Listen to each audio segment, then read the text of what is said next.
Ардактуу меймандар, анда эмесе биз азыр дал ушул жолугушууну баштайлы дагы. Дал ушул сахнага 16 беттеш болуп өткөн өзүнүн карьерасында, анын ичинде 12си жеңиш менен аяктаган.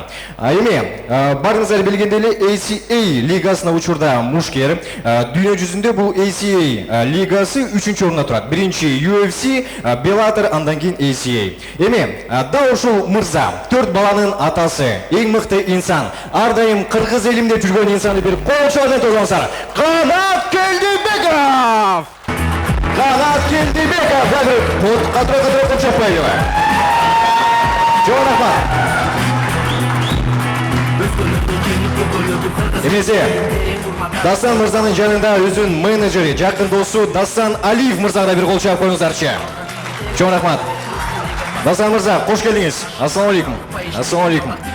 Ассаламу алейкум рахматуллахи ва баракатух. Салам алейкум кыргыз элим, силерге орозоңор кабыл болсун. Орозоңор кабыл болсун. Эми жаңылык жөнүндө айта кетсек, ушу орозо айында Кудай буйрса орозо кармап, алхамдулилля орозо кармап жүрөбүз. Кудайыма шүгүр Алла. Жаңылык жакын арада ошо бойлорубуз болот, Кудай буйрса. Азыр орозо кармап эле кичине кандай десем, тренировка кылып жүрөбүз. Кудайга шүгүр. Жаштар жанагы силерде. Ошо силерге рахмат. Башка сөзүм жок. Аллахым ыраазы болсун. Орозоңор кабыл болсун кыргыз элим. Эми, суроолор бар болсо, микрофон жака жакына келип сүйлөп кетсеңиздер болот. Кимде кандай суроолор бар? Балким Канат мырзага болгон калоо тилектер барбы? Чыгармачылыгы боюнча суроолор барбы? Келиңиздер, карьерасы боюнча суроо берем дегендер бар болсо, микрофонго жакын келип узатсаңыздар болот. Барбы? Келиңиз, чоңуз. Канат, я очень волнуюсь, потому что ваш опыт меня вдохновляет, и ваша сила, и ваше упорство. И хотелось бы задать такой вопрос. Были ли у вас такие ситуации, когда казалось, что все напрасно и хочется оставить спорт? И как вы с этим справились, если были такие ситуации? Поделитесь, пожалуйста. Также мотивацией, которая вами движет. И еще один такой вопрос. Все ли зависит от тренера, вы считаете? Вот, меня это... Хотелось эти вопросы задать вам. Спасибо. Я баскетболистка. Кудайыма шүгүр, ошо кыргыз элим дем берип, акыркы Грознийдагы боюмдан кийин кыргыз элим дем берип, ушу жакшы комментариялар Инстаграмдан жакшы жазгандан кайра ойгонуп, ошондой дем берип, ошого кайра кыргыз элиме Кудайыма шүгүр деп калдым. Экинчи суроо боюнча. Келиңиз. Экинчи суроо боюнча мотивация ким берет дегенде, ошо кандай десем, ошо үй бүлөм берет, биринчиденчи. Ошо үйгө барсаң кандай утулуп барасыңбы, бүт үйүң кандай дейм, келинчең бүт баарын көтөрө берет да. Ошо мындан ары тренировка кылып, дагы эмгектен депчи. Ошо мотивация да магачы. Биринчиси бул гран-приде уткан орунду защита кыласыңбы же защита кылынбайбы бул орун? Алтын чалкта чемпион экенимди көрсөтүп жүргөм да. Эми кыргыз элин билсе керек, билбейм, мен мактангандай болуп калбайм. Анан дагы бир ушундай гран-при болуп, дагы бир жолу алтын чалдын чемпион экенин тактадым өзүм үчүн, кыргыз элим үчүн точка койдум. Мындан ары кандай болуп кетет билбейм. Негизи мына кыргыздар менен урушканга жылайна жок да. Чын, алхамдулилля, кыргыздар менен чет жака уруш керек, башка боецтер менен. Ошо автоунаа утканда кандай сезимдер пайда болду? Ошону билейин деп. Же сразу автордун калып барыңызбы? Жок, биринчи аккорд автоунаасын утканда көлдөн Руслан Ниязакын агай Номад организаторунда ошол жерде ушташып аккорд автоунаасын коюп берген. Ошо көлдүк байкелер. Ошо атай кетсем, ошо Азамат байке бар, Атлет байке бар. Ошо байкелер атайын. Ошо утсаң, сен кимиңиз утса дагы ошо сага машина коюп берем деген сөз бар болчу да. Анан акыркы ой болуп кыйын экен чыгышчы. Анан ошого Кудайыма шүгүр, Дагестандык күчтүү боец менен чыгып, ошондо утуп алдым. Ошо алхамдулилля, Кудайга шүгүр. Экинчи сурооңуз кандай эле? Кийинки суроо берем дейли. Дасан мырза суроо берем дейли. Бир кол чаап койгойлу.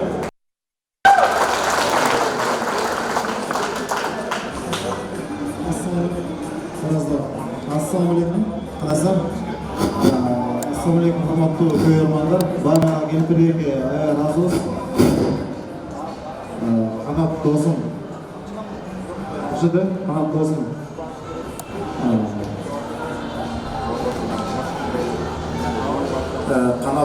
Qanat do'stimning o'zi motivatsiya deysizlar. Bu o'zi janağı Marat Balayev degan bor go. Asiyetcanın muşkeri 43 yaşdagi Qanat özü motivator. Muna sizler жаштар, өсүп келаткан жаштар Qanatты көрүп sizler үлгү кылсаңар болот.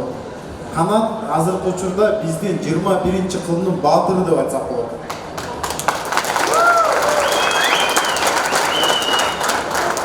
Бирок биз кыргыз эли мындай экенбиз, баатырды тирүү көзүндө баатыр дебей өлгөндөн кийин жакшы эле дейт экенбиз да. Ошол үчүн да Кыргызда бир сөз бар, колдо бар алтындын баркы жок деп. Биз кыргыз эли ушундай Qanatка окшогон жигиттерибизди биз бактап, сыйлап билишибиз керек. Анткени мындай адамдар күн сайын эле, ай сайын эле жарала бербейт. Спорт мейкиндигин көрүүчүлөргө дагы бул арабызда отурган байкелерибизге айтмакмын. Ошо Qanatты баарыңар билесиңер, нарындан экенин. Кыргызстан боюнча эң бай адам, бай бизнесмендер нарында. Ошол үчүн Qanаттын акыбалын көрүп, жөн эле кайдыгер кылбай, жөн эле сүрөтүнө лайк койбой, мындай биздин материалдык дагы муктаждыгын чечип берет деген ойдомун. Анткени биз өзүбүз көтөрмөлөп, өзүбүз өйдө алдыга түртпөсөк, бизди эч ким түртпөйт. Чет жакта ошол эле жүрүп келген, Qanat жүрүп келген Дагестан өлкөсүндө Чечняда бири сураса, Баланчаевдин баласы ким деп сураса, айтат экен, ал деген ажыдар, ал деген мындай бир чапканда киши турбай калат ордунан, бир тепсе бак жумуп кетет деп мындай көрктөп айтат экен да. А бизде кандай? Мен аны уруп койчумун дейт да. Андыктан биз спортсмендер ошо силердин колдооңорго муктажбыз. Бүгүнкү келип бергениңе чоң рахмат. Qanat достум, мен сага кааларым. Мен сени менен сыймыктанам. Чын эле акыркы боюңда өзүңдүн эркиңди көрсөттүң, өзүңдүн эрлигиңди көрсөттүң. Мен билбейм, андай удар же мага тийсе, башка бирөөгө тийсе, кош турбай жатып алат беле.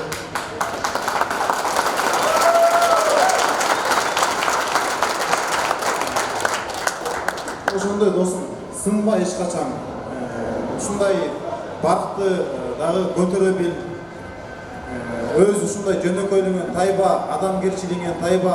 Ошо кайда жүрсөң эле жүрөгүң, өзүң кичинекей болсоң да жүрөгүң сенден чоң.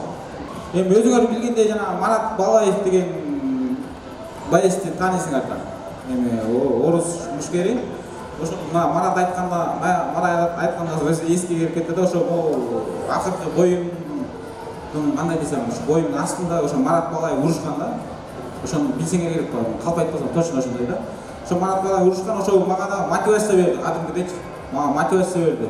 Анын боюн көрүп мен түгүлдүм 43 жашта элестете бергиле. Ошо 43 жашта келип неге мен да бутум эмеле токтомуш эмеде чыксам керек. Бутум травма болуп үйдө гипстеп салган. Бутумду гипстеп салган больницага эме диренгенге барсам, бутумду эметкенге болбойт деп гипстеп салган. 20 күн чечпе деп. Ал негизи бойго бир 15 күн калган болчу да.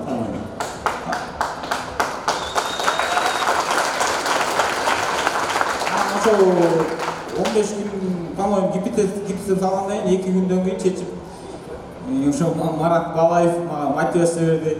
Кыргыз элине ошо акыркы бойдон утулуп келгенден, Грозныйга утулуп келгенден бир кыргыз элине бир чөкпөй, бир кыргыз элине бирдемени доказать этип, бирдемени көрсөткүм келди да кыргыз элим. Бүгүнкү бизге келген дагы бир мейманыбыз бар да, ошол Qanat байкенин жубайына бир кол чаап болчу. Ар дайым жөлөп дайым болчу. Бүгүнкү кол чаап болчу.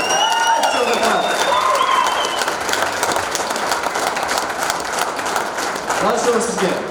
Эми суроолор боюнча. Гран-приде Алимардан накам чыкканда өзү мындай сезим болду, мен утуп калдым ошо деп ушундай кандай сезим болду ошо накам чыккандан кийин.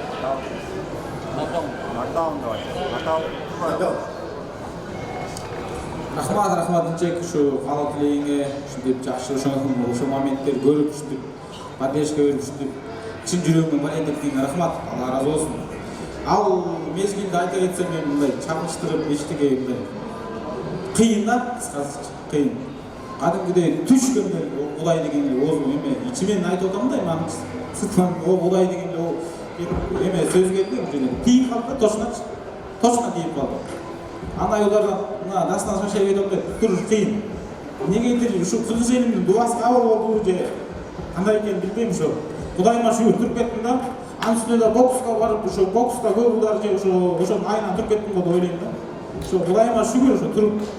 Assalamu alaikum, wa alaikum salam. Salam aytam жалпы барыңарга, жашыңарга жана карыңарга көңүл бөлүп уксаңар, өтүрүндө апасөдү баштаганда бүгүн 23 канатка дөкпөйкө келген күнү даярданып биз күнү түнү бизге чыдаган канатка дөкпөйкө күнү адырчылар күчүлөр бүгүн бар күндөрү калкайган аптай Чынасманы кырма, жұлдыздар сала, көппен жұлдыз қаяқта, ал болын астында, жұлдыз болыш кейін, қалқай елге қылды. Мен сізді қайма көргілем, мен просто вана адрес олғанға мен ағы сізді өзім боксер болып шыққым келді, просто азғырмаға болды, өшен үшін мен сізді қолдаймын. Сізге алға. Ассаламу алейкум, Қарапайке, жақсылық қандайсыз? Бұл сұрақта сіз шоу Тайсон деген қаматына қантып қолмасын ондай. Бұл екінші сұрам бұл, сіз қайсы ойынменен контракт түзгені әрекет атасыз, Неймардинге шығасыз деген сұрағым бар да. Тайсон деген қайманатқа деге қандай десем? Тайсонға оқшыш түрелі қойсыға мен нарындан келгем, қап-қаралы бала болчумун. Сіздерге оқшығынлы қап-қаралы кичинекей қара шалтық болы ойнап жүрген бала болчумун. Бокска да бар элек болчумун, ушеле футбол ойнап жүрчүмүн. Тордойдон. Бирок мунун Тордойдон ошо бойлорду көрүп жүрчүбүз да, Тайсондун, Емельянканын, Костезурдун боюн көрүп чоңойдум. Сөзүн ачыгычы. Ошондо футбол ойнап жүргөндө окшоштур эле коюп койдум. Негизи бойго деле чыккан эмесмин. Эмадинге эсей аса да, аса. Өйдө турат ал. Эмадинге барган себеби бирок барса да болот, айкачы. Неге дегенде UFC менен бир байланышы бар экен да. Жакшы да ошонун сөзү. Негизи илебой бойго чыгыш үчүн таанышың керек болуп атпайт. Таанышың болбосо эчтеке сен миң кыйын болсоң да эчтекесиң сен чындап. Эчтекесиң. Мына мен өзүм жөнүндө айта кетсем мен Кудайыма шүгүр ошо жанагындай утуп эметкенмен чыгып калдым дейм да, билбейм. Кудайым бир себепкер, агайлар себепкер болду, башкалар себепкер болду, Марат менин менеджерим себепкер болду. Ошондой да себепкер болуп Казакстанда чыгып жүрүп, жихад жумушу менен чыгып, анан ошентип чыгып калдык да, ойлогончу. Мунун баары өзүнчө себепкер. Алла Таала ошентип бирөөнү себепкер жаратып коюп турбайбы? Эмадинге ошол аса уюм өйдөрүп турат. Эми аса уюмунда дагы бир контракт дагы бир боюм бар. Кудай буйрса, орозодон кийин бияктан Кудай буйрса бир бой өткөргөнгө аракет жасайбыз. Анан бияктан Кудай буйрса утуш керек, эмнеси болсо да утуш керек. Кыргыздын желегин көрсөтүш керек ошол жерден. Кыргыз ким экенин көрсөтүш керек. Андан кийин асада бир боюм бар, анан асадан кийин дагы көрөбүз, Кудай буйрса. Рахмат. Негизи талшоо айтып турсаңыз талшоо спорт экендигинин автору Токтомуш Мусаев кол чапырып жатты. Кийинки суроо. Арыбаңыздар, Канат телевизиянын көрөрмандары, Канат телевизион, салам алейкум. Биз сени сыйлайбыз. Баягы өтүп кеткен жеңиштер менен куттуктайбыз. Билебиз жеңиш кандай мээнет менен келет. Меники кабыл тилек, бүтлөмө, келинчегиңе ыраазычылык, сени колдоп, коштоп дайыма. Ушундай сенин ийгиликтериңде жаныңда турат. Дастан инибиз да жакшы сөздөрдү айтып кетти. Биздин Кыргыздын мыкты жигиттери, ушуга окшогон чыган биздин жигиттерибизди колдоп жүрүш керек дайыма. Сен Кыргызстанда өзүңдүн номер 1 экениңди далилдедиң, баарыбыз көрдүк. Эми мен ойлойм ошо Кыргызстандын ичинде эле айланып жүрө бергендин кажети жок. Чет жакта Кыргыздын желегин көтөрүп, сени жигиттер, биздин Кыргыздын атын даңазалай турган жигиттер, баарыбыз колдоо көрсөтүшүбүз керек да, ушундай эмнелерибизди колдошубуз керек туугандар. Канатым сенин көрөрмандарыңы биз колдойбуз дайыма. Ең соңғы сөздер болса, беріңіздер кейінге сұрау бар болса, беріңіз. Ассалаумағалейкум, сізге екі сұрауым бар. Біріншісі ушул спорт мекемесінде спорт тарабына не себеп болуп калган ушул ушул жаатын көчөдө мушташып кеттик, үйдө мушташып кеттим. Анан бияка келип калдык 2005-2005-те келип калдык Бишкекке, Кудай буйрса. Ошо келип калып ошо байкем Стронг эмеге барган, стадионго, Спартак стадионго. Ошол жерден биринчи бокска баргам да. Ошо бокска барып, анан ошол жерден чыгып, анан бокста жүрдүм, 3 жыл жүрдүм, билинбей эле. 3 жыл жүрдүм. Талыкпаган эмгек кылдым, ажеде дагы. Мен азыр айтып атпайм, бокста ошол жерде жөн жүрбөп турмун, бокста ошо Кудайым себепкер болуп, бокска апарып туруп, стойка коюп алып турмун, бокста жөн жүрбөп турмун. Бирок аякта тарта берчи да, эмнегедир эле дакаса мушташам, утулуп калам. Эч эме кыла албайм да. Андан кийин эле ошо акыркы боюмда Акалбаев Кенжебай ошо бокс ушул бойду утпасаң залга келбей эле кой деп намусума тип айтты да, көрсөчү. Сен утсаң ут деген маанидечи. Мен ошондо анан утулуп калып ошо бойдон бокс таштап калгам да. Аңгыча үйлөнүп калып Нарынга бардым дегендечи. Нарынга барып, Нарындан ошо жактан бой беш финалга чыгып, Улан агайга тренировка кылам, ошол жерден бой беш финалга.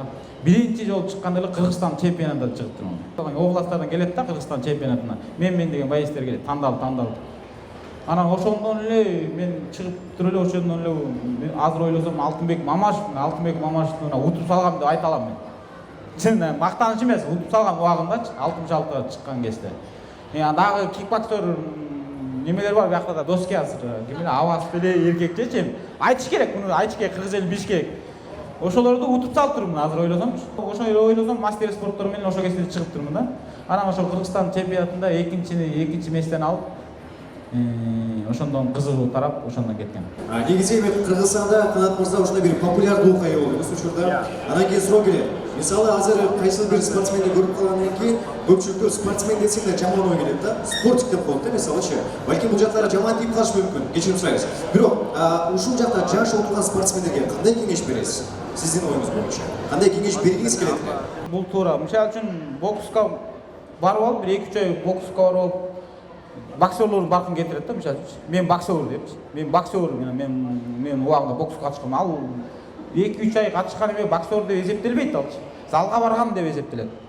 Мен 3 жыл барып турмун, 3 жылда мен деген Таласбаев деп тааныйсыңарбы? Таласбаев деп ушу Олимпиадага барып урушуп келген. Ошолор менен боксташымын. Эрмек Сакенов деген немелер менен боксташым да. Мактанчылык эмес, дагы кайтып мактанып. Просто ошолорду айтыш керек да, айтыш керек. Анан бир 2-3 ай барып эле мен боксер же мен бой бесболга баргам деп жаштарга айтып кетем, антип айтпай эле койгула, акырын жүрө бергиле, сыр бербейчи. Сыр бербей акыры жөнөкөй болсоңор Кудайым ошончо берет. Ошо Кыргыз элим силерге Аллах ыраазы болсун десе болсо да, Аллах ыраазы болсун. Биримдикте болобуз. Кийинки суроолор болсо. Тренировка кылып, жеңишке жетиш үчүн тренировка учурунда тренердин салымы көп болобу же тренировка кылган адамдын салымы көп болобу? Анан ушул эменин мүмкүнчүлүгүнө пайдаланып, спорт мейкинг YouTube каналында чоң ыраазычылык билдиребиз. Ар дайым эле жаңылыкты карайбыз, келет телефонду сразу көрөбүз. Каякта болсо Токтомуш аке ушу сиздерди көрсөтүп бизге мотивация берип, ушундай биздин патриоттук сезимди козгоп, ойгоп турган сиздерсиздер. Спорт мейкингди көрсүн, YouTube каналдары көрсүн, турабы? Рахмат, Алла разы болсун. Эми ал жөнүндө айтса кетсем, 50 даже 50-60 ошондой болуп кетет. Адамдын жаш кызыгуу керек да, тренировка кылып чыгам. Биздин сөзүн ачык мыякта спортсмен балдар бүт эле отурат, бүт эле билет да. Ар ким өзү эле пакайт этип жүрөт. Нормальный тренер керек, естественно. Сен айтып атасың. Ошо Таиландка барыш керек болот. Ошо Таиландка барып, ошол жерде пакайт этип нормальный тренировка кылыш керек болот. Ошо негизи 50-50 да. Анан тренер жакшы болуш керек, сен айткандай. Тренериң бир гана залың деле карабай, бүт жерден караш керек. Бүт жерден карап. Анан мындай дене деп айтсам азыр агайлар жаман көрүп калышы мүмкүн да. Зачем ага бар?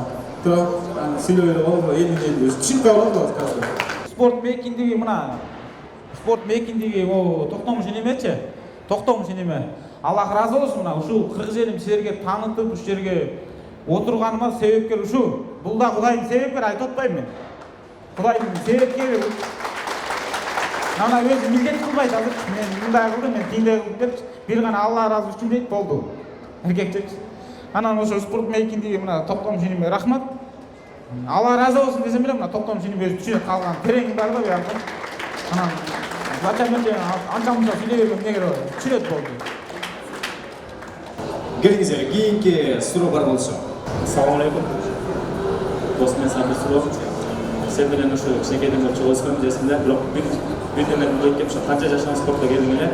Анан ким себеп болду эле сага? ошо спортко 15-16 жашыман келген бокска баштаган биринчи айттым го бокс деп ошо 15-16 жашыман баштаган рахмат болсун сага эл билди канча жашыңа баштаган Сага ошо Алла ыраазы болсун. Аябай дем берип атасың. Ошондой эле үй бүлөдө дагы чоң жакшы атасың да, үй бүлөдө дагы ушу. Анан сага эмне дейбиз? Ден соолукта бол, бактылуу бол үй бүлөң менен. Ар дайым ушу кыргыз элдин канаты болуп жүрө бер.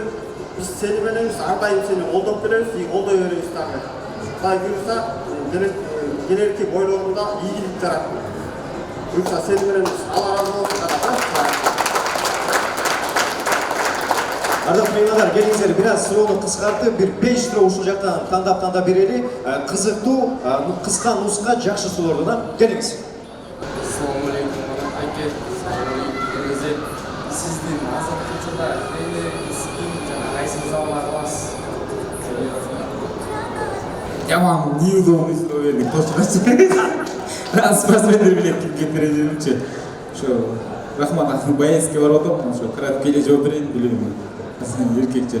Мен мына жакшы суроо болду, бирок негизи неудобный суроо да. Мо эмеден бери жанагы негизи азыр айтсам тренерди жаман көрүп калышы мүмкүн. Сиз тренер болуп жүрөсүз, Кудайга шүгүр. Рахмат. Эл билет, элгүбө, өзүңгүбө, Кудайыңгүбө. Рахмат. Ассаламу алейкум, Талапбеке. Сиздин бойлооңуздун бүт баарын эле көргөм. Сиз аябай кыйын эле мушкерсиз. Сиз жана урушуп атканда нокаутка кабылып калам, мандраж деген нерсе бар.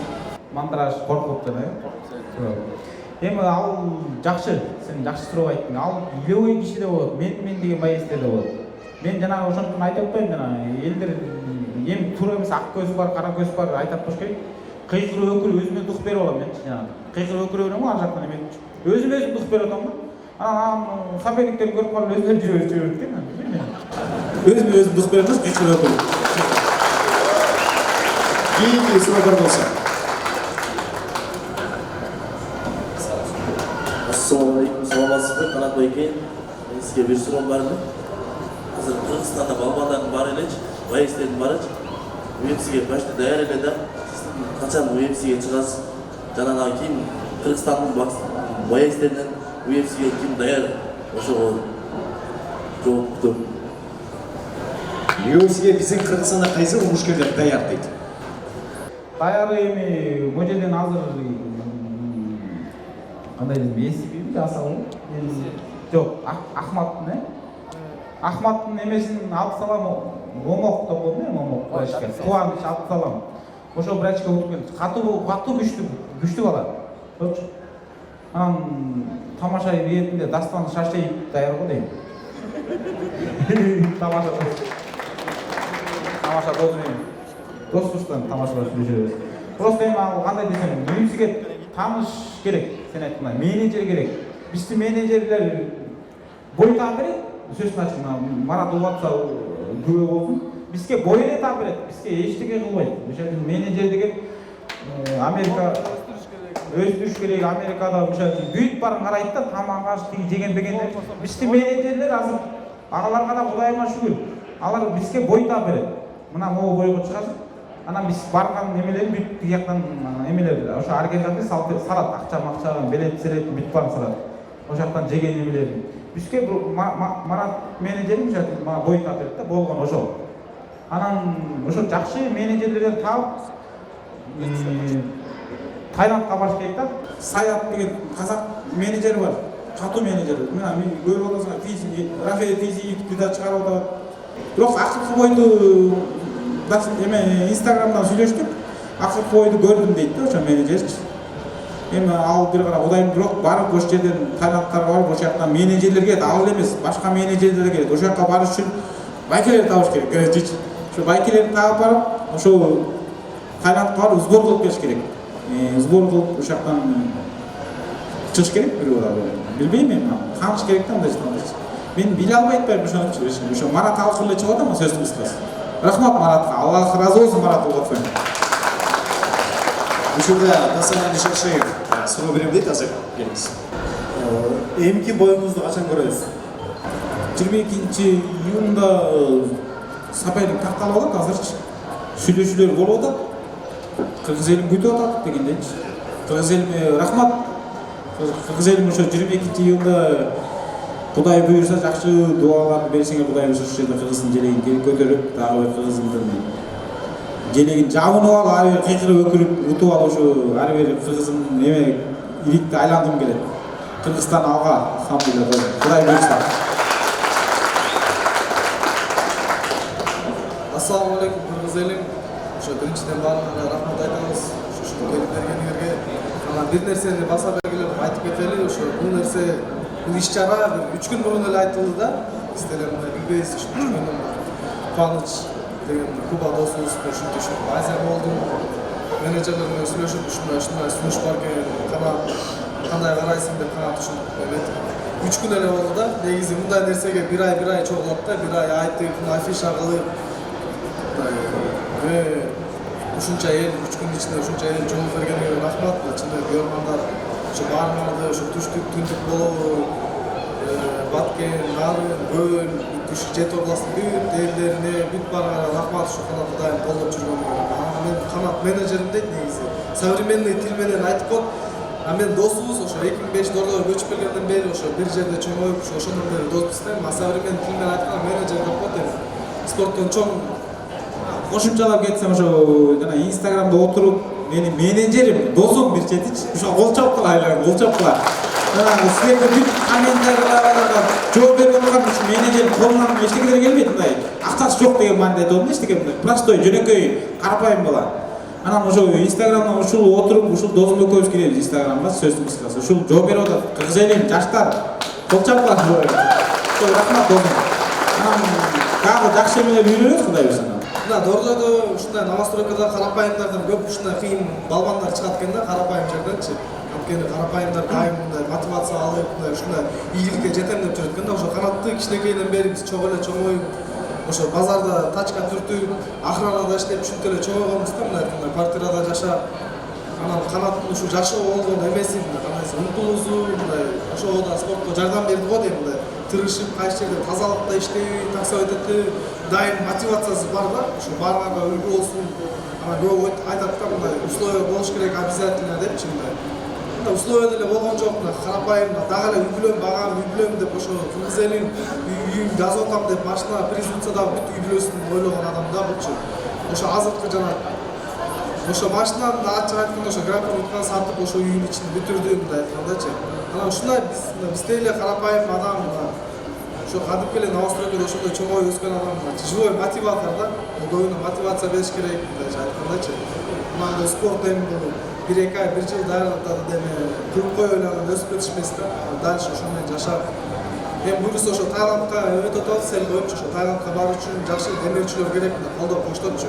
Канаттын өжөлүгү бар, характери бар да мындай айткандачы. Умтулуусу бар мындай, бутам чыгам буюрса деп.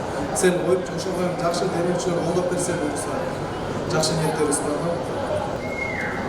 Негизи эле звезда болгон кыйын бекен дейт. Звезда болгон кичине жакпайт негизи.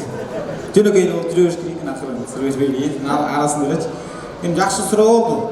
Эми айтып атпаймынбы, ассаламу алейкум рахматуллахи ва баракатух. Кыргыз элим. Кыргыз элимди арнайм. Анан могу акыркы дагы бир Кудай буйрса бойлор өтүп калса бир ушу алтындай болгон апама бир арнайын отурам да ушучу. Кудай буйрса. Негизи Кыргыз элим. Апама бир арнашым керек болчу. Рахмат. Кийин калып лига. Куба мырза бир кол чыгып койбойсуздарбы?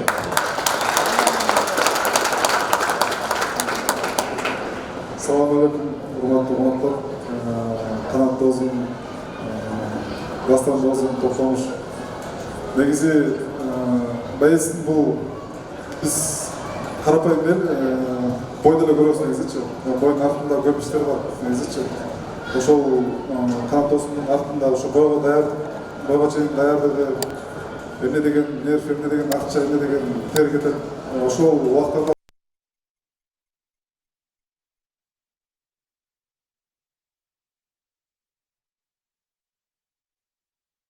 ушундай эл чогулганды, чыныгы күйөрмандарыңа ушу силерге рахмат.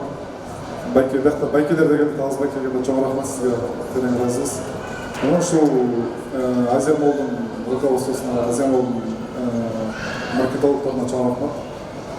Мындай кездешүүлөр боло бергени бул канаттын өзү сага пайда деп ойлойм. Бул нерсе сага керек. Эл менен эл болушу керек. Ошолда ийгиликтерди каалайм. Буюрса 22-июнда баарыңыздарды Кожомкул атынан спорт ордосуна чакырабыз. Орал FC деген жаңы организациянын Бишкектеги турнири болот. Эл аралык чоң масштабдуу турнир болот. Ошол жерде канаттагы бир профессионалдык беттешин өткөрөт. Баарыңыздар келиңиздер. Assalamu alaikum Kanat Beke. Assalamu alaikum Barzalim. Orzuңuz kabul olsun. Өзүңүздү UFC'ге таптым деп ойлойсуз. Дайын UFC'де бизден деле мындай хужи балдар урушуп жүрөт го деп ойлойм да негизичи. Мен билбейм, анан аяктан Инстаграмда подписчиктерине да карайбы деп ойлоп атам да. Ошо подписчиктерди да көбөйүп койгон. Аяктан ошолорду карайбы, алар канча просмотр болот деп, анын баары акча турбайбы UFC'де. Мисалы үчүн мындай көрө албайсыз, бирок сатып алып көрөсүз. Эми бир гана бул тамаша ретинде да. Бирок алга татыктуубуз, ар бир боец татыктуу. Мына утуп жүрөбүз, Кудайга шүгүр, утуп деле жүрөбүз. Ар бир боец татыктуу. Аякачы. Эми бир гана тааныш керек, аяка барыш үчүн тааныш керек. Рахмат эне. Тааныш керек, байкелерибиз керек. Жакшы байкелер бар, кайрат бар. Ошол жактарда менеджерлерге көрүнүш керек. Көрүш керек да ошондой менеджерлер, жана саят толтоочулар бар. Көрүнүшүңө көрбөй атса, биякта биз Кыргызстанда жүргөн менен бизди кыргыз элим таанаган менен чет жакта тааныбайт да мындай жактачы. Бирок Россиядагы чечен немелерден бери түгүлүп таанып калыптыр, Кудайга шүгүр. Чын. Казакстан сыйы таанып калыптыр, алхамдулилла. Акыркы бир суроо болсо, келиңиз. Assalamu alaikum. Атакеске. Сатан жумуштан келдик. Чынында бул суроону берейин деп келдим да. Биздин Кыргызстанда спортчулар көп да. Сизге окшоп жолугушуп көргөн жок. Анткени кичине звезда болгондон кийин адам менен мындай сүйлөшкүсү да келбей калышат да. Биз сиздин ушул кыргыз эли менен жөнөкөйлүгүңүз менен таанылганыңыз үчүн мен жумушумду таштап келдим. Бул суроону берейин деп келдим да.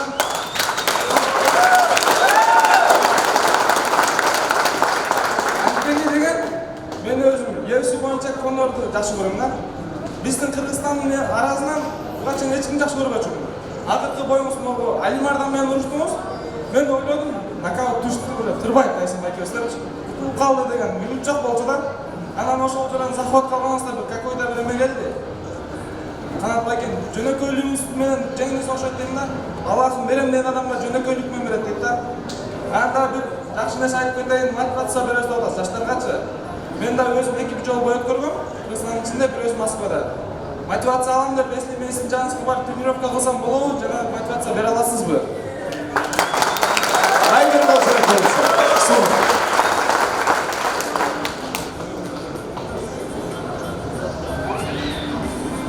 Мен биринчи суроом мындай, кыргыз элиме рахмат алып, монча отуруп атпайсың, сен жумуштан бошоп келдим деп атпайсың, сен чисто патриотсуң да. Ошентип баарыбыз бириндикте болсок сонун болот. Ошо могу 3 күн деле болду да. Анан негизи мындай эме болушу мен дагы неудобный болуп эле жүрдүм да. Эме болду, орозо устасы Кудайга шүгүр. Азыр бул жерден суу ичип дейли болот, оста сууда коюп коюп тургачы. Байка ичип эле ойлонупчу. Анан 3 күн деле ушунча кыргыз элин чогулуп, ушинтип чисто патриот, чисто күйөрмандарым, ошо Аллах ыраазы болсун, кыргыз элим Аллах ыраазы болсун силерге. Аллах ыраазы болсун. Мен менен залга барбы, бойго даярданам. Залга барып бойго даярданып чыксам болот, эмне болбойт. Бүт эле ушу Инстаграмда жазып атат, толтура берчи. Мун досум менеджерimiz жооп берип атат, мындай эмне кыл депчи. Мен ошолорго айта кетерим, сага да айта кетерим. залга келгиле тренировка кылабыз чогуу элечи. Мен деле силерге окшоп азыр жөн эле силер сенден эле кичинекей эле мындай эме бойго чыгып жүрбөгөн эле болбосо сендей элемин да мен делечи. Сендей эле жөнөкөймүн, карапайым кишимин, силердин араңарда жүргүм келет мындай эле акырын азыр. Виза деген билбейм. Мага эмне кереги бар анчы. Кудайыма шүгүр кыргыз элимдин элегин таанып атам. Постоянно башым болбойт. Рахмат. Бирге тренировка кылабыз. Айкесі жаңадан беріп қол көтеріп отыр азыр ақырғы бір сұрау болсын. Анан кетіп атамыз. Ассаламалейкум, құрметті мекендештер. Оразаңар қабыл болсын. Қанат енім ушул ең бірінші жолы қанатты мен 2012 жылы Орманхан кубогында көргөм. Қошқар районында 2 жылда бірде отырған Орманхан кубогы болот. Ел аралык аябай чоң турнир. Эми Токтогулов агай өткөзгөн. Ошол турнирде мен қанатты өтө бир жеңил, өтө техникалуу, өтө мындай техникалык жактан көргөзгөн, боец катары көргөм, өзү жалгыз нарынан келген, эске жүргөнбүз, улан достун ичиндеги катары билем. Ушу күнгө чейин ошол эле ойдон келатасың анан. Сенин аркаңда үй бүлөң бар, үй бүлөңдү багып келатасың.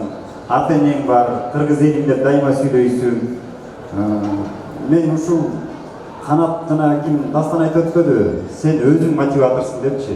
Ошол сенин аркаңда эмне деген күч бүтүп турат билбейм, бирок мен көргөн Канат дагы деле үй бүлөсүн багып, үй салып, турмуш куруп, анан сөзсүз залга келип, маңдай терин төрүп, машыгып келаткан. Канат, сен азаматсың. Анан мен сага эмне деп айткым келет? Ушул мен бир сен менен сыймыктангам ошол күндө элечи. Ошол ноябрь айында болгон Орманхан турнири. Орманхандын турнирин 15 күндөн кийин Орманхан утту. Астанада дагы международный турнирди утту. Анан Бишкекке келип дагы кулаты эртаймашты уттум, 15 күн ичинде бир поезд 2 кубок утту. Мен ошондо эле билгем Канаттын келечеги менен. Бирок ушул күнгө чейин чыдап дагы келатасың. Бул сенин жашооң, бул сенин тандооң. Келечекте биз сени жакшынакай менеджерге жолуп, жакшы адамдарга кезиктирип алакталап, анан ийипсиден көрөбүз деген ишеничтебиз. Дагы деле ошол ойдон кете бербейм. Рахмат. Жонапат. Агай өзү айткандай, по-моему, Кыргызстан чемпионаты деген Орманхан барган, жаштар жалгыз мен, жалгыз 5 тренер, эч ким жок. Өзүм нарындан баратам, Кочкорго. Ошол жактан келип, ошол жерден утуп кеткем. Кудайыма шүгүр айтып атайын.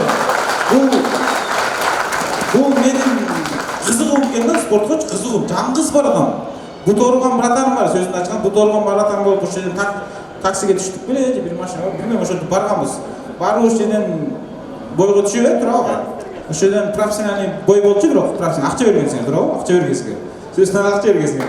Акча ошол жерден утуп, ошол жерге барганбыз. Агай айткандай, 15 күндө деп атпайбы? 15 күндө Казакстандан кубок утуп келген, ал эмне ошо Кыргызстан Азия беле ошондой болчу да.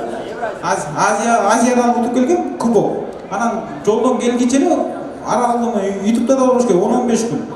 Ошондой келсем, беттери уже айылып калды. Финалга чейин беттери талканып кеткен да, жактан уже былчыйып, көздөрү шишип кеткен да. Бияка келинче айылып калды. Кудайыма шүгүр, кайра келип туруп 60 килограммга чыккан, сөзүн ачып. 60 килограммга Кыргызстандан Евразия болгон. Казакстан, Россия, Өзбекстан, короче, ошондой мамлекеттер келген да.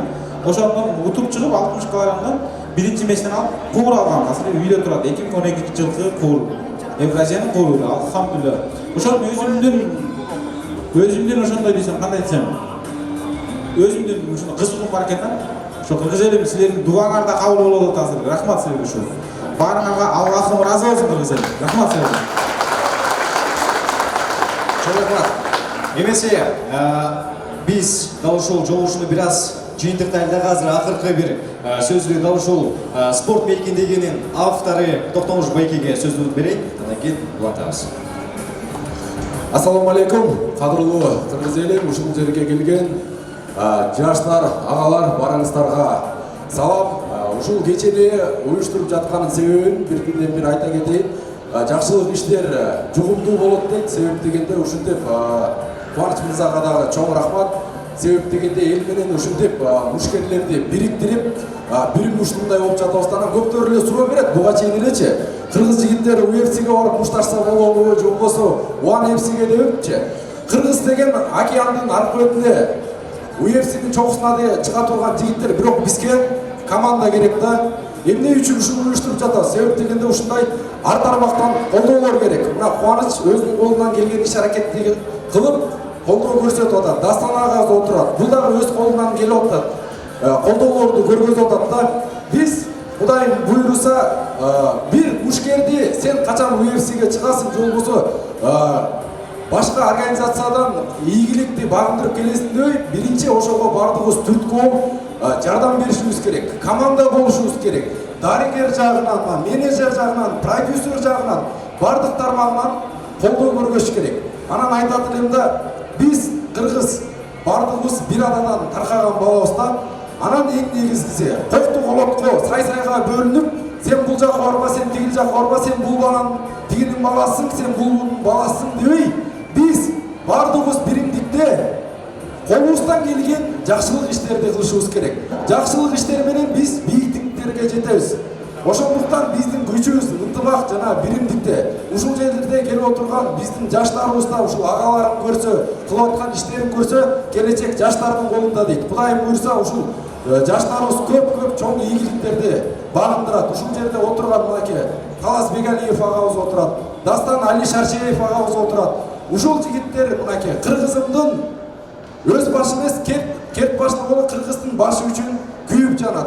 Андыктан барыңыздарды биримдикке, ынтымактуулукка жана ушундай жакшылык иштерди кылууга чакырам. Аллахым барыңыздарга ыраазы болсун. Мындан ары дагы кубаныч. Бир эле Канат Келдибек эмес, Дастан отурат жаныңарда, Али Шаршеев. Көптөгөн мушкерлерге бир жакта бир эле физикалык жактан же болбосо каражат жагынан эмес, руханий жактан дагы биз колдоо көрсөтүшүбүз керек. Мына эмне үчүн Канат агабыз балкып отурат? Себеп дегенде силер WhatsApp'тан, Instagram'дан, YouTube'дан ар дайым келип колун кармап жардам бербесеңиздер дагы жылуу сөздү айтып жатасыздар. Жалгыз аттан эч убакта чаң чыкпайт. Ошондуктан ар дайым ушинтип кылып аткан ишиңиздерден, жакшылык иштериңиздерден артка тайманбаңыздар. Келечек жаштардын колунда. Андыктан мындай иш-чаралар дагы да көп болсун. Талазага ушундай мушкерлерибизди колдогон инсандар, сиздер патриот агаларыбыз көп болсун. Аганы көрүп ине өсөт дейт. Сиздерди көрүп мына биз өсүп атсак, бул агаларыбызды көрүп мына мына жерде отурган жаштар өсөт. Ошондуктан Кыргызстандын кызыл байрагын ар дайым бийиктикте желбиретели. Биздин ата бабаларыбыз баатыр болгон. Биз ким экенибизди унутпай, бөлүнбөй, ар дайым биримдикте болойлу. Барыңыздарга Аллах ыраазы болсун.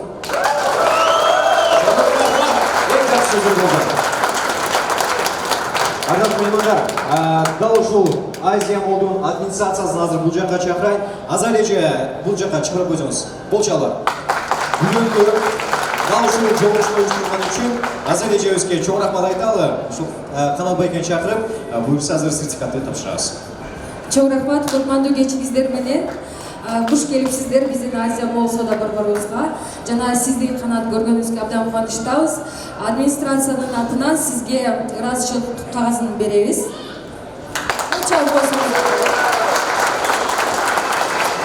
Анан кичинекей белегибиз. Сизге чоң рахмат, келип бизге ушундай уюштуруп, ушундай сиздин канча көрөрмандарыңыз бар экен, сизге бир гана ийгилик каалайбыз. Албан игиликтерди багындырып жүрөбүз. Рахмат, ушу силер Азия Молду уюштуруп бермесе, ушу силер кыргыз элибиз менен кеңешип эме каалбайт болчу элек деп ойлойм да. Рахмат, 3 күн болсо да рахмат, 3 күндө уюштуруп берди. Рахмат, Аллах разы болсун. Азия Молду.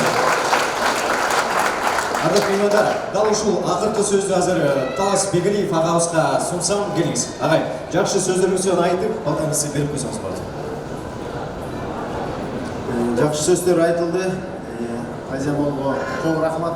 Ушундай кечени уюштуруп, токтомуш энибиз Канат келечегиңер кең болсун. Менин дагы белди бекем болуп, сен келечегиң алдыда. Мен ойлойм, Кыргызста дагы колдой турган байгелер көп. Баарыбыз чогулуп, бирүзө колдойбуз дагы. Ушул окшогон жигиттерибизди UFC'ден, Bellator'га окшогон организациялардан көрөлү. Ана келиңиздер баарыбыз бата берип коелу. Омин Баккаров Кыдыртарыздын канат эмебиздин билегине күч кошулуп, дагы көп жеңиштерге жете берсин. Кыргыз элибизде тынччылык, токчулук болсун. Омин. Жоғарыма, мұндағы меймандар, барлығыздар, кетпей тұрыңыздар, себептегенде азыр Қырғызыбыздың сыймы болған гимн жаңырат барлығыздар орныңыздардан тұрып беріп қойыңыздар, сұраныш. Азыр барлығыздар үшін Қырғыз Республикасының гимні жаңырат.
Барлығыңыздарға келдеріңіздерге чоң рахмат. Алтындай болған уақытыңыздарды бөліп келіп дал ушул Канат мырзаны қолдауыңыздар үшін өзіңіздер үшін бір қол чаап қойыңыздаршы. Чоң рахмат сіздерге. Қарамаған розаңыздар қалаулы болсын. Жақсы ес алыңыздар. Чоң рахмат. Еме, сіздер үшін азыр фотосессияға уақыт бар. Талашып тартышпай, сүріп көшіп кетсеңіздер болады.